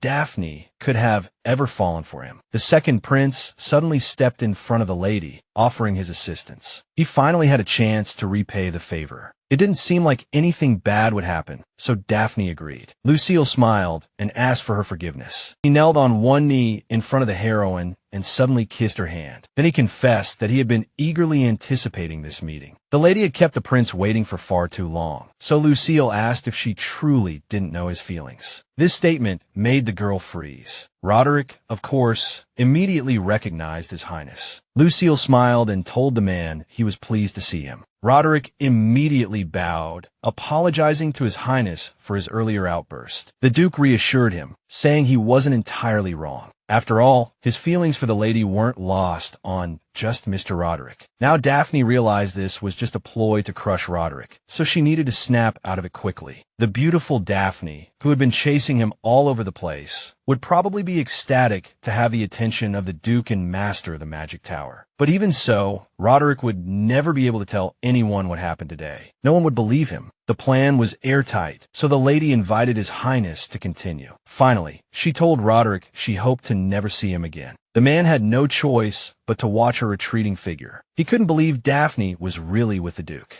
His subordinate rushed over and touched his shoulder, nervously asking if he was all right, but Roderick abruptly shook his hand off. He snapped at the young man, demanding to know how he dared touch him. Their first meeting had taken place on an important day, the day the temple released a new painkiller. That day, young Roderick had been incredibly bored with nothing to do. He suddenly saw a strange light emanating from the goddess's fountain. The boy immediately went to investigate. In the very center, he noticed a pink-haired girl who looked like she had fainted. He was terrified, thinking it was a corpse, so he turned to leave quickly, but the girl suddenly coughed. Roderick needed to make sure he wasn't in danger, lest he get into trouble, so he rushed to the girl's side and asked if she was all right. The mysterious girl smiled slyly and said it was he who had called her. Roderick froze when he recognized her face. It was Daphne Peregrine. Just then, more and more people began to gather around the fountain. Roderick's father grabbed his shoulder and asked in an agitated voice what was going on here. He took Roderick's hand and said the event was over and they should leave quickly. The fiend was gone. But a few days later, Daphne Peregrine appeared before Roderick again. She was grateful. He had saved her that day from falling into the fountain. She was beautiful, but Roderick wished her veins weren't mixed with common blood. Out of nowhere, Daphne called him her hero and made a bold declaration of love. With the noble blood of the Peregrine family, they were soon engaged. But contrary to the rumors of her being shy and inconspicuous, her obsession was near madness. Roderick had no idea when she started meeting with the Duke. Unbelievable. He had to find out. He reached out, calling her name. But the second prince's hand pulled her away. Roderick's voice became strained. "Step back, Your Highness." But Luciel called his name in a surprisingly gentle tone. Since Mr. Evans had misunderstood the situation, the Duke felt responsible to give him a piece of advice. Luciel leaned in and whispered in his ear, "You've been dumped." Roderick froze at those words. The heroine was nervous at first, but everything was going much smoother than she expected. Thanks to Luciel's efforts, Roderick wouldn't bother her anymore. Daphne had a lot to say, but she first bowed to the prince to thank him. If he hadn't helped her, they might still be having that pointless argument. However, the Duke shouldn't have any more contact with her. The heroine reminded him that she was Daphne Peregrine. Luciel replied in a mournful tone that he thought that move was the best way out of the predicament. Daphne realized this guy didn't know all the rumors. The truth was, the Duke had really done her a huge favor. After the engagement ended, she would have needed to bring a lover home. But this guy wouldn't gain anything by approaching her. Daphne tried to explain to the Duke that he hadn't done anything wrong, that she was the one who asked for help. With just a few words, Luciel's eyes lit up with joy. At that moment, he looked more like a puppy. He was so cute that she couldn't help but laugh. The guy flinched, and Daphne found herself wondering why his face was contorted like that. She thought she must have made that villainous expression again. Anyway, there was only one thing left to do. Go to the Imperial Palace and submit the application to break off the engagement. Luciel suddenly interlocked his fingers with hers. He said she smelled sweet. It was the scent he had smelled a few minutes ago. A few minutes ago, the second prince had looked like a nervous wreck. This was like those old myths, No matter how much Daphne wanted to touch him, she should stay away. The heroine's thoughts drifted there, and she felt horrified. Then it suddenly hit her. Luciel's words echoed in her mind. She took out a few candies and asked the prince if he was talking about this. She said these Popo candies were homemade and very sweet. She popped one in her mouth to prove they weren't poisoned, but Luciel wouldn't be bribed with candy. He muttered under his breath, saying his trick didn't work at all. But Daphne didn't hear him clearly. She checked the time and realized it was getting late. The protagonist said she had to go and visit the bakery before they sold out. She told Luciel not to worry about any potential rumors. She would nip them in the bud. The Duke instinctively replied that it wasn't worth doing. Then he asked if the lady had already found a bakery. There was a nice one near the fountain. The locals said the desserts, they were excellent. His Highness personally recommended it, and the protagonist thought it was quite thoughtful. She bid him farewell, leaving the prince alone. But nearby, Gale couldn't hold back his laughter any longer. Luciel grew increasingly annoyed. He just couldn't understand why Daphne Peregrine hadn't fallen for him. His dazzling looks were supposed to work like a charm. No one in this world had ever been able to resist his most powerful weapon. So now Luciel was bewildered. He decided to ask Gale if there was something he had missed, something he wasn't even aware of. Seeing his nervous master, Gale didn't know what to say. Luciel sat on the sofa in his room, staring intently at the candies Miss Peregrine had given him. She was like a villain, but with candies in her pocket. The Duke remembered someone giving him a candy that day, too. Back then, a girl approached him and asked why he was sitting alone while everyone else was playing. She handed him the candy, saying it would let him forget his pain for a while. Her strange expression triggered forgotten memories. In his mind, she smelled as sweet as candy, but the scent was different now. Lucien made up his mind. He would never let that pill fall into the wrong hands. He would get it at any cost. While no one was looking, the man swallowed the candy. Soon, the protagonist returned to the manor. Mary greeted her miss and told her that a young gentleman had just arrived. Daphne immediately knew they were talking about her uncle, Kian Peregrine, Laius Peregrine's younger brother. Unlike Laius, he was a kind and sensitive man. He was the only one who never gave up on building warm family bonds. Of course, no one, including Daphne, knew Kian's feelings. Suddenly, the protagonist heard footsteps approaching. It was Kian's wife, Reincarnated Peregrine. She was as kind as her husband, always warm even to Daphne, who was considered a villainess. But in the novel, this beautiful pregnant woman eventually died from a miscarriage. At this moment, Daphne felt terrible seeing Reincarnated because she saw the future but couldn't change it. Reincarnated apologized for not arriving sooner, explaining that the news hadn't reached the sanatorium in time. She had done her best to come as quickly as possible, but her health had deteriorated. The protagonist just couldn't understand why this woman was so good to her. Reincarnated Peregrine was glad to see Daphne safe and sound. She didn't want to disturb her miss too much, but hoped to see her from time to time during her stay at the manor. Daphne remembered a scene from the original novel and realized that Reincarnated started treating her like a villainess after that. So Daphne offered to have dinner with Kian's wife. The protagonist had just prepared a variety of snacks for Reincarnated Peregrine, and Daphne didn't have any friends to dine with. Reincarnated was shocked that she could have dinner with the miss. Daphne nodded, and Kian's wife promised to make tea, as she had brought back some good tea leaves from the sanatorium. The protagonist couldn't change what was going to happen to this lady, but the thought of someone like her dying in vain still pained her. Reincarnated loved the cookies the protagonist brought. Daphne hesitated, then said it was from her favorite bakery. The lady asked how she was feeling, and Daphne told her she was much better. But the protagonist noticed that Reincarnated was preoccupied. She quickly realized and told her that she was preparing to break off her engagement with Roderick. Moreover, Daphne wasn't going to make the same stupid mistake again. She would never try to end her life again. Hearing this, Reincarnated was immediately relieved. Strangely, Roderick had always been cold to Daphne, but he hid it well with a mask, so no one suspected his infidelity. Daphne told her aunt that she couldn't remember many things after waking up, so she decided to ask why her aunt had been so against the marriage. The marriage with Roderick. Reincarnated said she had overheard him talking to other members at the club, saying all sorts of nasty things about her. So Reincarnated never thought the man would change after marriage, which stressed her out. Daphne knew better. Trying to change someone was futile. But now that she knew his true colors, she felt relieved. That was why the protagonist was truly grateful to her aunt. Reincarnated was glad Daphne had made the right decision and finally turned the page. Now she could finally rest easy. Rivanel's light brown hair and warm eyes reminded the protagonist of a squirrel. But despite all the health tonics and top-notch care, the woman was very thin. A maid came to the table, and Rivanel said it was time for their health tea. It was good for pregnant women and women in general. Rivanel mentioned it was prescribed by her doctor and invited the miss to try as well. The tea smelled fragrant, and Daphne found it very familiar, like something grainy. But when the protagonist figured out what was in that health tea, she froze. Daphne put down the teacup and asked her aunt again to confirm if this was really recommended by her private doctor. Rivanel nodded, saying the doctor had specially found it for her from overseas. She had been drinking it since she left the mansion 2 months ago. In retrospect, Rivanel's health had taken a sharp turn for the worse about a month ago. That was why Kian had taken her away for treatment. But the point was, she had been drinking that tea. The tea might have also caused a miscarriage. Daphne asked to see the doctor, saying she hadn't been feeling well lately. The girl pretended nothing was wrong, saying it wasn't that bad, but Rivanel revealed the truth. The doctor was in the third annex and had been observing her condition since today. Daphne thanked her aunt, but inside, she was burning with anger. She hadn't expected this despicable villain to actually appear at the manor. This guy just didn't understand rich people. The monthly salary offered by the woman left Spencer ecstatic, and the fabrics would one day become part of the temple's wardrobe. A loud knock startled him. He flung the door open and snapped, "Who the hell is banging on my door?" Spencer froze when Daphne Peregrine came into view, and he immediately began apologizing to the lady. Daphne demanded he explain the miraculous tea he'd given her aunt, stating she wanted some too. He evaded the question, saying it was complicated. He knew he'd be in deep trouble if Daphne discovered the tea's effects, but if he refused, she would only get angrier and more suspicious. Finally, Spencer handed her a small pouch, telling her to mix it with water or milk for a better taste. As soon as he left, Daphne opened the pouch and tasted the contents. Her guess was correct. It was indeed Job's tear seed powder. That herb was harmful to fetuses, and pregnant women needed to be especially careful. Now, because of this charlatan, a pregnant woman was damaging her health. This was a serious problem. Someone as influential as Miss Flora could probably get Job's tears powder from overseas. Although there was no proof, Daphne had this lingering suspicion, so she needed to investigate this further. The maids burst through the door, scolding Mary for slacking off. The girl said the madam had brought a bunch of sweets for the other maids to try. The maids decided to take the sweets, saying it was the prize for their silence. Since Mary had been confined to the annex, this was her first chance to have a proper chat. A girl from the main hall decided to share some big gossip about Miss Flora with Mary. Daphne discovered the woman had been madly infatuated with her uncle. For a long time, Flora's feelings had been obvious whenever she encountered Marquis Lias. If she was deeply in love with him, the Marquis's indifference might have deeply hurt her, so she was prepared to retaliate. Only Flora could have poisoned Rivanel's food or provided recipes that would affect her pregnancy. Daphne decided to set a trap. Kian visited his dear wife to see how she was feeling today. Rivanel replied that their baby was developing well, so the treatment must be working, but seeing her husband's sorrowful face broke her heart. At times like these, a father had to be strong. Daphne entered the room carrying a tray. Kian was completely stunned when his niece suggested they all have dinner together in the main hall. Daphne handed her uncle a cup of tea, saying it was specially prepared for Aunt Rivanel. Daphne added that there would be others joining them for dinner. She also suggested her uncle consult other doctors about Rivanel's condition, as it was quite unusual. Daphne left, and Kian was still bewildered by what had just happened. Suddenly, Rivanel told her husband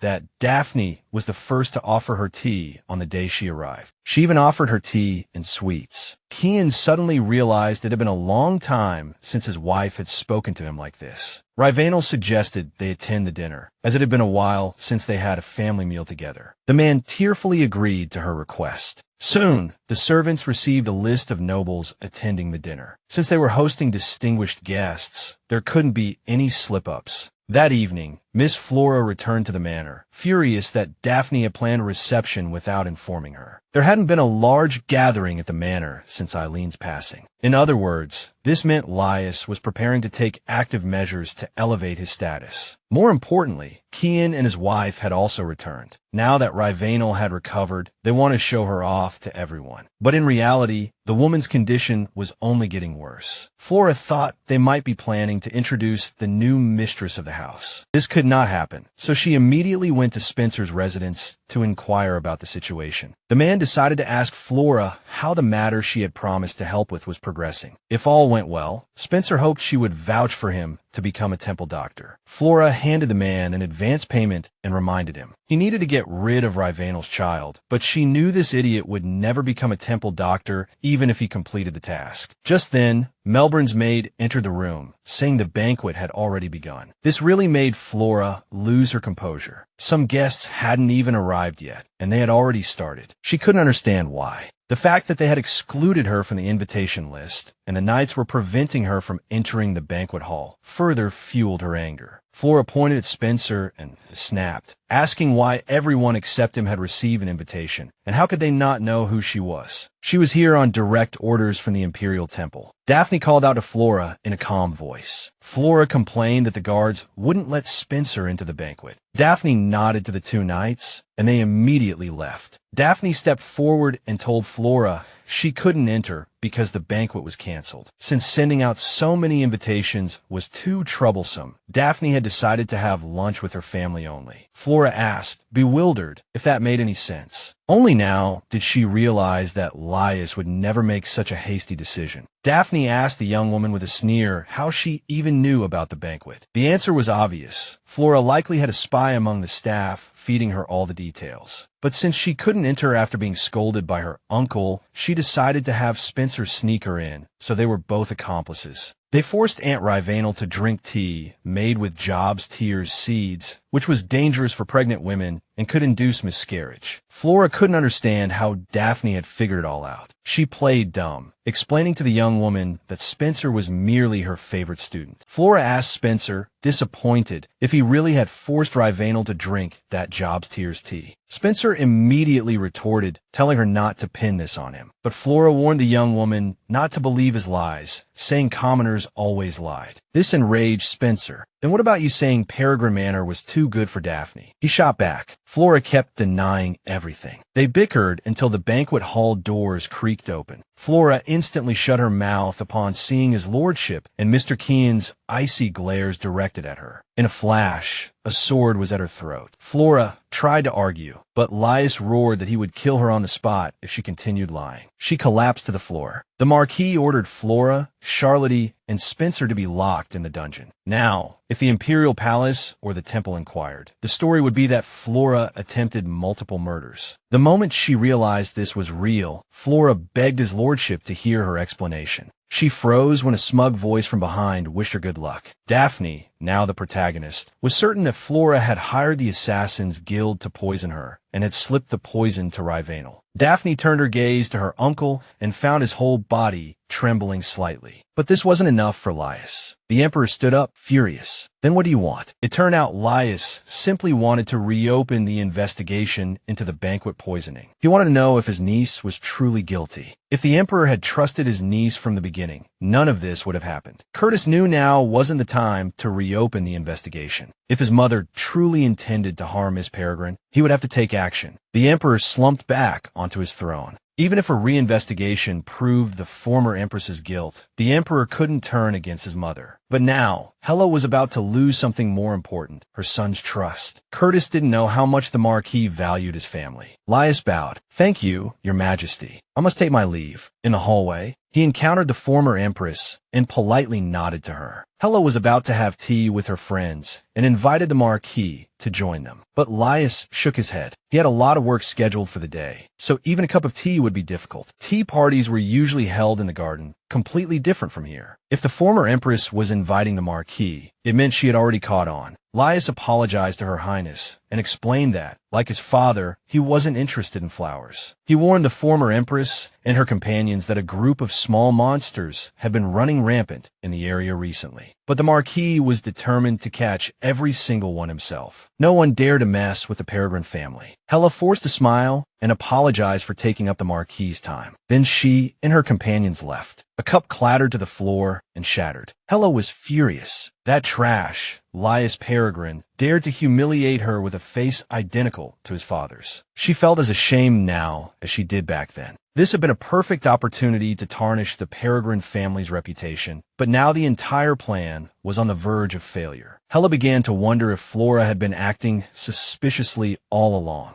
Now, the former Empress's years-long plan was in jeopardy. If the investigation were reopened, she would lose the Emperor's trust. So, she needed to change her strategy. Hela summoned her maid and instructed her to find a down-on-his-luck nobleman, someone with a title but deep in gambling debt. Any love scandal would do. Soon, the investigation reopened, and all suspicion on Miss Peregrine was lifted. Luciel guessed the case was reopened because new evidence pointed to the culprit, or perhaps it had all been fabricated from start. In any case, if the young lady was cleared of suspicion, they could meet under better circumstances. Suddenly, Daphne Peregrine, whom he had seen in the magic mirror, appeared at his door. It had been a while since their last meeting. Gale dejectedly asked if his master really had to do this. He didn't understand how he could pretend to be a noble lady's master. She would see right through him. But Luciel tossed him a cloak, ordering him to say the Tower Master could evade the temple's surveillance. In punishment, Gale begged for another minute. He wasn't ready. The Duke,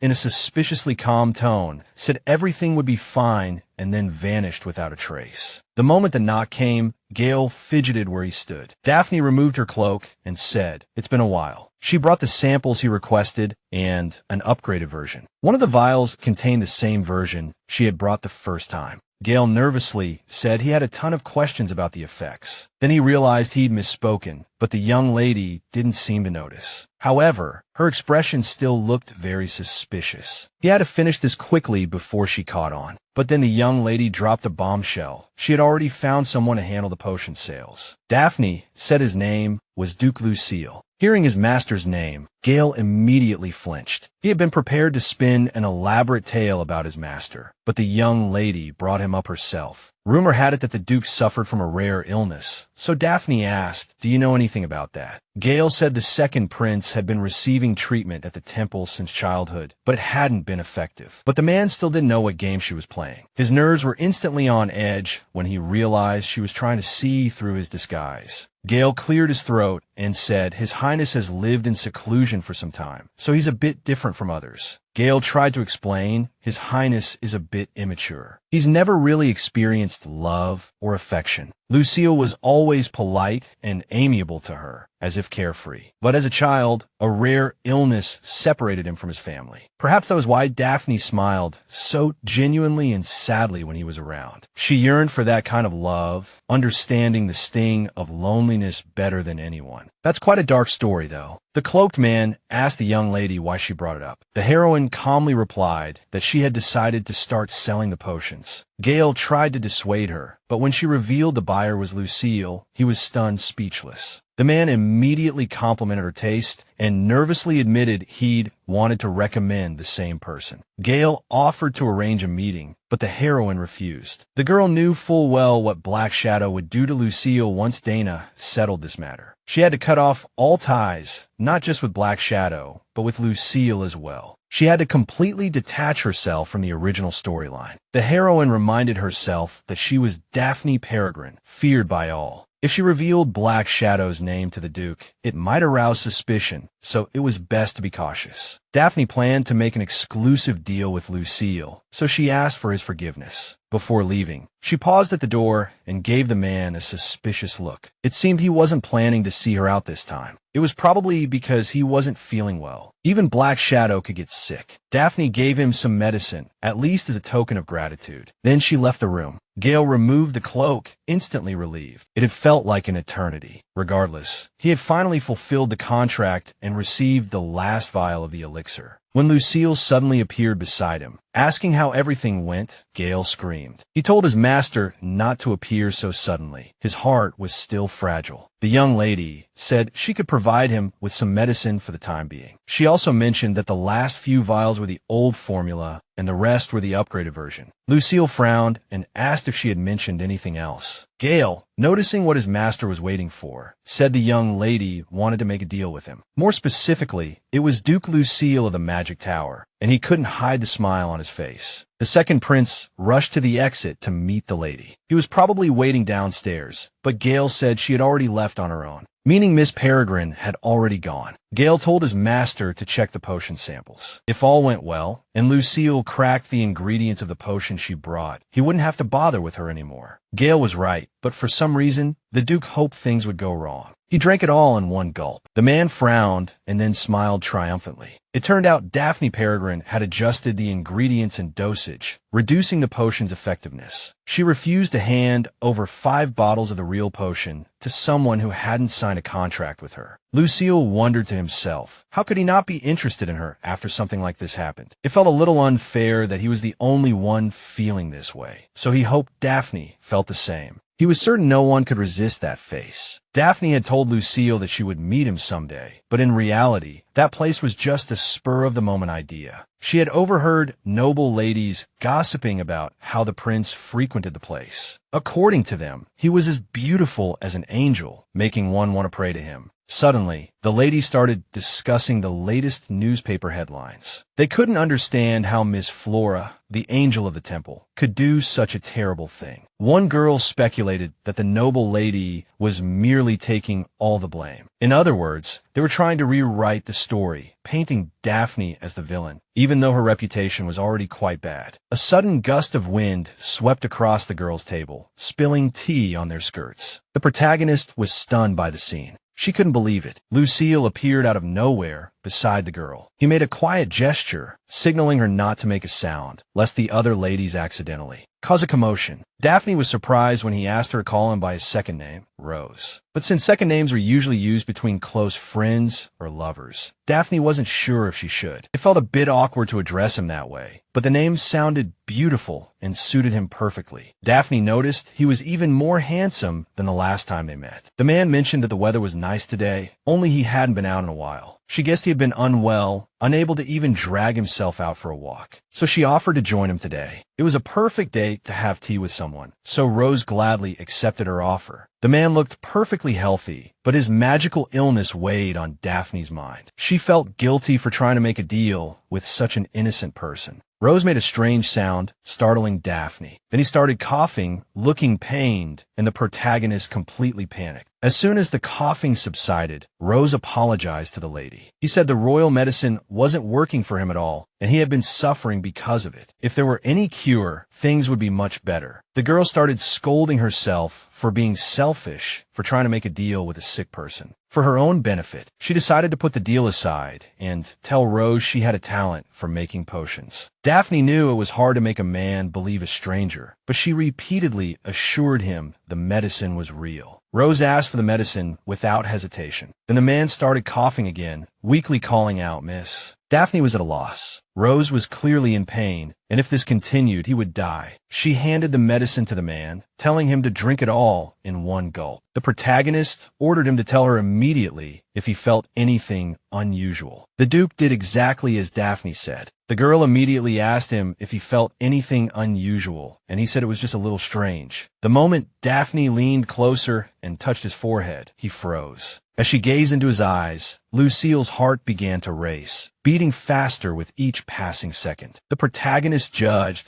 that he didn't have a fever, but she didn't understand why Rose's face was so red. When she called him by his second name, his blush deepened. Daphne became nervous. When a man's body temperature started to rise, she decided to call a doctor right away. Those side effects made her very uneasy, but Luciel stopped her, softly explaining that he was just too surprised. Rose explained that he was just so surprised that his body temperature spiked for some reason. Daphne was relieved that there was nothing wrong with her medicine. Now she could finally relax. She sat back down at the table and told Rose, very seriously, that she had something to offer him. She had heard that he had been suffering from that incurable disease for a long time. Fortunately, her medicine worked, so she could continue providing Rose with the medication. Luciel couldn't believe she was truly willing to do this for him. Daphne sincerely thanked Rose, while he found himself thinking about how captivating she was. Daphne said the rumors about her were exaggerated, and that Rose had also helped her when she was in real trouble, so she wanted to repay him. Her face glowed with delight as he asked her to take care of him. Luciel asked Daphne what else he could do for her. Daphne couldn't believe how smoothly everything was going. He smiled and thought to himself how lovely Daphne was. The moment he realized what he was thinking, Luciel recoiled. He wondered if those cheesy little phrases weren't exactly the kind the male leads in his favorite romance novels would utter. Luciel couldn't believe those silly thoughts had just crossed his mind. Daphne suddenly announced her plans to open a small salon. The Duke wasn't sure what she was aiming for. After all, with her shaky reputation, Daphne wouldn't be able to hire any staff. But Daphne truly wanted to pour her talents into a unique salon and call a healing spa. Recently, the Empire's citizens had been experiencing heightened anxiety due to the prince's departure. Opening a salon that heals both body and mind, while also referencing a mythical goddess, would generate significant buzz. She would equip her passion project with all the amenities from her past life. If she started selling homemade remedies, the salon would flourish even more. In addition to this, Daphne planned to offer personalized memberships for clients requiring customized services. All in all, Daphne was 100% certain she would succeed. So she asked Rose for a fire mage who could power a flat, giant magic pen. Since Rose was a wizard, Daphne sincerely hoped he could help her. Luciel thought she was clever, but planning to open a salon showed how incredible this woman was. However, he warned Daphne that crafting magical artifacts wasn't too costly, but hiring a fire mage would be very expensive due to high demand and noticeable results. Daphne grinned smugly and told him not to worry. In places where it snows constantly or where there are strong sea winds, you could make a fortune. If they made miniature, lightweight artifacts that could be clipped onto clothes, sales would skyrocket. Every winter, nobles in the capital flocked to buy magical equipment. Daphne also asked Luciel if she could sell her remedies under his name. If Rose lent his name for the time being, Daphne would give him several times the profit share. Later, if Luciel agreed to her request, they would add a supplementary contract. Regardless of the remedy's success, Daphne would sell them under Rose's name. Luciel grinned smugly and said, "I like it." He thought he should ask Daphne where she planned to open her marvelous salon. Daphne stammered slightly. "Honestly, I'm not sure yet, but maybe I'll open it in that area famous for its spa resorts." It was a good thing that Daphne was able to live a life different from the original timeline. Unexpectedly, Luciel coldly asked if she also planned to move there. Daphne replied that she absolutely had no intention of doing so. For some inexplicable reason, Luciel immediately felt relieved. For Daphne Peregrine, there was one last, very important question: how to find a manager. Luciel immediately understood what was troubling Daphne, so he asked her directly if she was looking for someone to run her business. When Daphne said she was considering hiring a man, he froze. An important criterion was that he had to be physically imposing. Despite the previous stillness, a strong gust of wind suddenly picked up. Rose told Daphne, in an unusually gentle tone, that he happened to know a suitable candidate who had just resigned. Because he was larger than the average person, finding a new job wasn't so easy. Rose could guarantee that this person would obey any command. At that moment, Gale got goosebumps all over, and he didn't even know why. Before going home, Daphne decided to buy some sweets for Aunt Rivanel. Rose opened the door first and let Daphne go ahead. Even those with a shady side weren't completely devoid of manners. It was easy to get the wrong impression.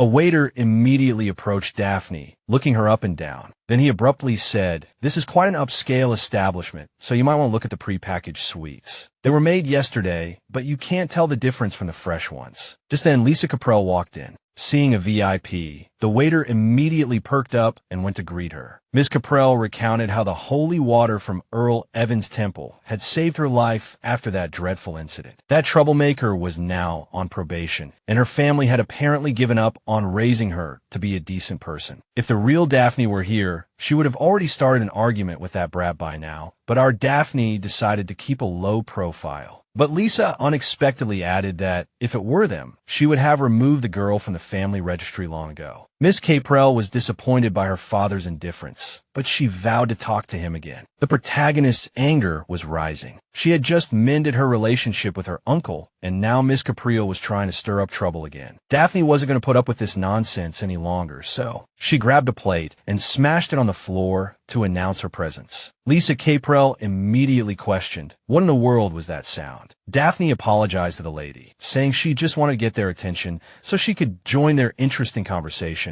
But the noblewoman was offended and snapped, "How dare a commoner speak to me like that?" Luciel's eyes instantly turned cold, and he immediately turned towards the window. The window was abruptly pushed open, and a gust of wind poured into the pastry shop. The wind lifted the cloak from Daphne Peregrine's face, revealing her true appearance to everyone. The protagonist never understood how the wind had managed to time its dramatic entrance so perfectly. Miss Caprell tilted her head and said to Miss Peregrine, "I didn't know you would be here too." Daphne agreed. It would be suicidal for her to say that knowing what she knew. But she didn't think she was wrong. She had said countless times that there was nothing between her and Roderick, but Miss Peregrine didn't believe her and ended up poisoning her. It seemed Lisa had orchestrated everything perfectly, but Daphne still found a way to unravel it. Miss Caprell said the poison had ruined her teeth, and she was still taking medicine for it. But despite her teeth being in such bad shape, she had chosen some rather hard pastries. Lisa exclaimed, "These are gifts from my family." The protagonist sneered and said, "This is a big problem. I've been tricked." The noblewoman didn't know what Miss Peregrine was talking about. Daphne pointed to the nearby young ladies and asked, "Didn't Miss Caprell tell you how Mr. Evans saved her?" He even went to the temple to get holy water, an extremely precious resource that even the royal family couldn't obtain. The fact that the holy water didn't work speaks volumes. Lisa stammered, "That's not what I meant at all." Then she snapped at the young ladies. "When did I ever say Evans gave me holy water? I only said he did his best to save me." Miss Caprell still found it amusing until now. She was embarrassed because she hadn't received any holy water. Daphne froze, realizing Lisa had recovered without using holy water. Her father, Marquis Caprell, had explicitly stated that his daughter was dying from poisoning, so the Peregrine family took her in, unable to defy the Emperor's orders, and paid a hefty settlement. But the girl standing before Daphne looked perfectly fine after drinking the poison, so the obvious question was, did she even drink the poison at all? Meanwhile, Miss Caprell vaguely apologized for the misunderstanding. Daphne calmly told Lisa that she always twisted the facts, which was why the other young ladies kept misunderstanding everything. The protagonist still hadn't forgotten Miss Caprell's words about how she should have been removed from the family registry. A long time ago, Lisa forced a smile, apologized for bringing up the registry, and then rushed towards the door. Everyone in the pastry shop slipped away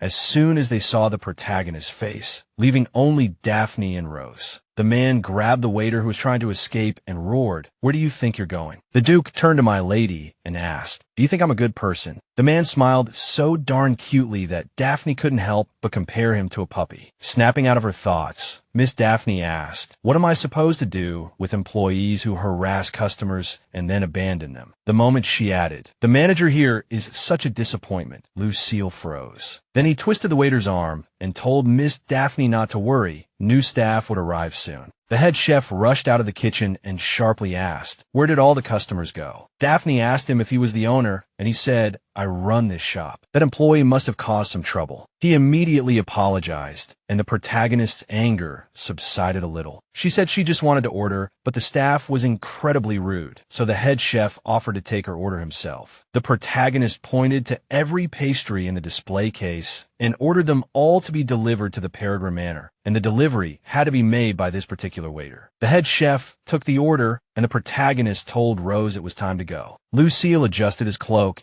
and gave the head chef a dubious look that sent shivers down his spine. The protagonist took Rose's hand and suggested they leave before further embarrassing the employee. A warm smile spread across the man's face. In the public eye, he was a notorious member of the royal family, a duke, and the master of the magic tower. But in the underworld, Luciel ran the illegal shop, Ales, and was the true owner of Rose Bakery. But the question was, why would he need such a place? The answer was simple. The nobles who came here were a gold mine of valuable information. Luciel didn't even realize they had arrived at the carriage station so quickly, and he realized he needed to apologize to Daphne. Despite the Duke standing right beside her, he couldn't do anything, so Daphne had to endure some harsh insults. But Daphne reminded him that he had stopped the employee from running away and grabbed him with one hand. Luciel stared at his hand in shock, and in retrospect, he realized that he had grabbed Daphne's ex-fiancée's hand, even though he hated touching others more than anything. But ever since he met Daphne, he had been doing things completely unlike himself, all just to make sure Daphne approved of his actions, because other than that, Luciel couldn't think of anything else. The Duke knew that Daphne saw him as a weak, socially awkward guy with no romantic spark. He thought, Maybe some friendly feelings were starting to sprout. From this encounter, however, there was no reward. Approaching Daphne now was too risky. He needed to take a step back. After going back, Luciel planned to dive into all of Gale's silly books and figure out his feelings. Maybe then he would finally understand why he was acting this way. As soon as Daphne left, Luciel grabbed the communication crystal and ordered Gale to get some romance novels where the male lead was madly in love. He also told him to get ready to quit his job and serve the best master in the world. Gale was stunned by the news. Later that evening, Roderick heard about the quarrel between Miss Caprell and Miss Peregrine. They reported that Miss Caprell had fiercely attacked Daphne, triggering the argument. Roderick was certain that he had caused the conflict. However, when he was told that the conflict began with Miss Caprell's lies and her remarks about the Peregrine family registry, the man froze. Roderick couldn't believe the girls had a fight, and it had nothing to do with him. Although he had always hoped that Daphne would finally stop caring about him, now the hero felt terrible, like he had been abandoned. So Roderick ordered his men to bring him all the holy relics from the black market, which was set to open in a few days. He was certain that anything related to holy relics would make Daphne completely break down. The hero had to win back Daphne's affection. Only then would he feel better. About a week had passed since then. For a whole week, Daphne was busy with the greenhouse, her potions, and supervising the twins' lessons every day. After that incident, someone sent her desserts from Rose Bakery. There were so many desserts that the Peregrine servants had most of them as snacks. This allowed them to enjoy the treats, and Daphne did indeed cheer up. Daphne also told Mary to take any dessert she wanted. She snapped out of her thoughts and explained that she had been thinking about her family, who could never afford such exquisite desserts. Mary felt a little sad because of this. Daphne knew it was hard for the maid to work at such a young age, but she still thought about her family. Mary had been helping Daphne mix the medicinal herbs, which was a great help. So Daphne decided to give her a gift. She promised the maid that she would give her desserts far more luxurious than these. Mary was very grateful for Daphne's consideration. Even if Daphne was a villain, she really liked those who took care of her. The twins suddenly ran towards Daphne and gave her a big hug. They were just about to gather for tea with their sister. Uncle and Aunt Peregrine joined them as well. Daphne wasn't going to refuse spending time with them, especially after smelling the delicious tea. This day, which was supposed to be ordinary, turned out to be warm and happy. Now, these small gatherings felt completely commonplace for the Peregrine family. Daphne hoped these peaceful days would continue, but it didn't seem likely. The butler came running with some news. Marquis Laius ordered the entire Peregrine family to gather in his study immediately. Daphne didn't understand what was happening, nor why her uncle now looked so distraught. Laius handed the newspaper to Daphne, and she began to read it carefully. Breaking news: Miss Peregrine's attempted suicide was actually a murder, and the culprit was Flora Charlottile. The real culprit behind the banquet poisoning was Russell Monsurix, who turned out to have an unrequited love for Daphne. Therefore, the palace was about to issue a formal apology letter to Miss Daphne Peregrine. It seemed that Daphne's name had finally been cleared. Her uncle and aunt couldn't control their emotions and immediately started hugging and congratulating Daphne. The twins never doubted that their sister was a hero. Everything felt like a dream. Daphne had caught Flora with her own hands, but she didn't expect things to be resolved so quickly, as if someone had been threatening the royal family all along. Thanks to this, Daphne's male lead no longer walks the villainous path of poisoning as he did in the original story. Now that the threat is gone, the possibility of the story unfolding as it did in the original has greatly decreased. From now on, Daphne just needs to keep her distance from the main characters. The heroine raised her hand, about to say something to her uncle and aunt. She told them she wanted to take a short trip to the countryside. Her relatives were taken aback, and Laius immediately asked why she had suddenly made this decision. Even though the accusations were dropped, people would still look at Daphne with suspicion, so it was best to keep a low profile for now. First, they needed to meet Duke Peregrine to get his seal on the document to annul the engagement with Roderick. In this world, if someone wanted to break off an engagement, both families had to stamp their seals on the document. But the current head of the Peregrine family was Duke Chayton Peregrine. He lived in a place with exceptionally clean air and water, Regarda, and he wouldn't come to the capital. That was where Keaton's daughter and Daphne's mother, Amelia Peregrine, used to receive treatment. Moreover, it perfectly aligned with the business plan. There was no better choice. The Marquis suddenly said they needed time to prepare, as they had to select suitable servants and knights. Daphne tried to argue that one maid would be enough, but Laius wouldn't budge. In the end, the heroine gave in. When the time came, Daphne got up from the sofa and told her family she had to go. She had some plans before leaving, just going out for some air. The Marquis suddenly said she could also get some fresh air in the Peregrine Manor's garden. He was truly bothered by his niece's constant outings, as if she couldn't stand being with her family. The Marquis's face looked deeply stricken by the heroine's words. Daphne said she just wanted to visit the local cafes and bakeries before leaving the manor. But her relatives still looked at her with suspicion. Regardless, the heroine ignored them, walked to the door, and wished everyone a good day.